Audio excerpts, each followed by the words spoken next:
rôle de communicateur et pouvoir dire aux gens qu'il y a des gens qui manquent quand même pendant qu'on peut jeter de la nourriture, pendant qu'on peut faire ceci ou cela. Il y a des enfants qui manquent. Surtout, c'est grave pour les enfants. Les enfants ne peuvent pas être abandonnés comme ça. Et il fallait qu'on passe ce message. Et nous avons fait un repas avec eux. Et le plus grand, c'est que les hommes de la Fondation MOOC se sont décidés à pouvoir faire ce que les femmes font très souvent, c'est-à-dire aller servir.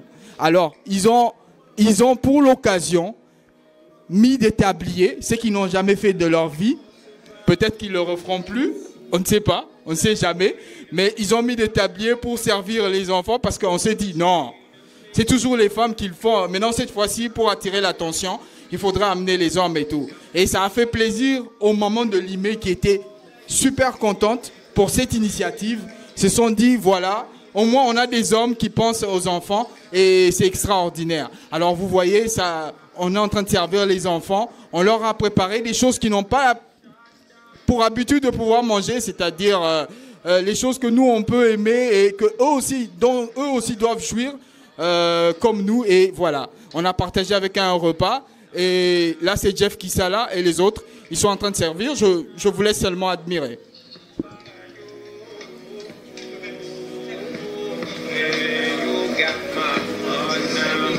En dehors de ça, il faut juste que je vous signale un peu, parce que nous avons ce rôle-là, qu'il y a au moins un taux croissant de malnutris en RDC.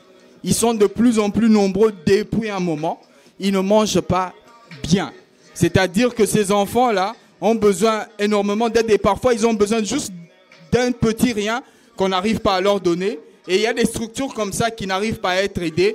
Et on fait de notre mieux pour pouvoir passer là-bas, parler d'eux parce que c'est important. Si on ne parle pas d'eux, il n'y a personne. Il y a certaines choses qui passent sous la table qu'on ne connaît pas, mais qui existent, qui nous ont transmis une connaissance. C'est pourquoi vous avez entendu Diamo. En Diamo, ça veut dire c'est parti, c'est en italien.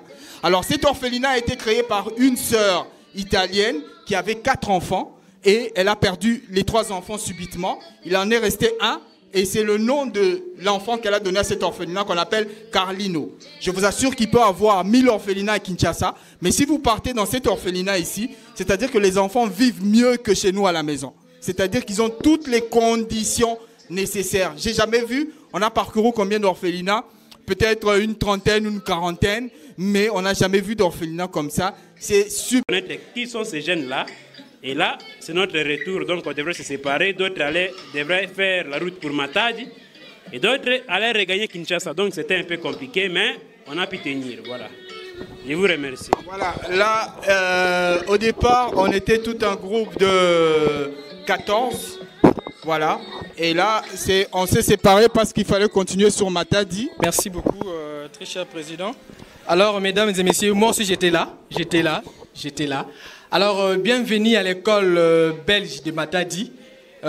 Cette école Sacré-Cœur qui nous a toujours fouillé ici à Kin, mais là-bas on l'avait eu. Alors, comme vous pouvez le voir, c'est vraiment grandiose. Il y a vraiment un espace normal pour les enfants de jouer. Alors, mesdames et messieurs, comme vous le voyez, ici déjà, vous allez voir, on avait baptisé notre Jeff. Il n'a jamais présenté une émission, mais ici on l'avait baptisé. Donc c'était vraiment grandiose. On s'est moqué de lui à mourir, je vous assure. Alors on espère juste que ça s'est bien passé. Alors là c'était avec le bidel général et avec Moa bien sûr. On a fait tout. Alors comme d'habitude si on vient, on se présente et on fait une petite test avec la Fondation MOOC parce qu'on parle de la connaissance. Alors on dit toujours que si tu as la connaissance, tu as l'argent. Et le président pose des questions. Si tu gagnes et si tu réponds, tu as l'argent. Alors pour vous faire voir il faut connaître pour avoir l'argent. Alors, l'un des objectifs pour lesquels nous nous battons souvent, c'est de pouvoir parler du social. Parce que c'est super important. Quand on parle d'un pays, on ne parle pas de social, alors on n'a rien fait. Alors, nous avons appelé ça le RDC Social Tour.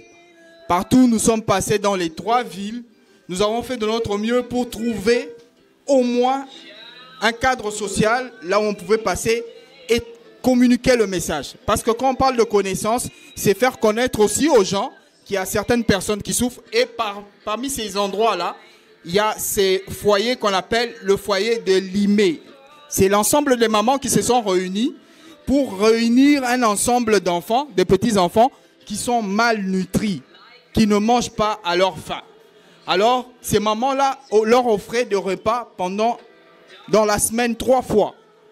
Alors, quand le Covid est arrivé, les mamans ont eu des difficultés et elles ont réduit à 2 fois, c'est-à-dire un mardi et un vendredi. Et quand on nous a parlé de cette œuvre-là, nous nous sommes dit qu'il fallait se rendre sur place et essayer d'en parler puisque nous avons un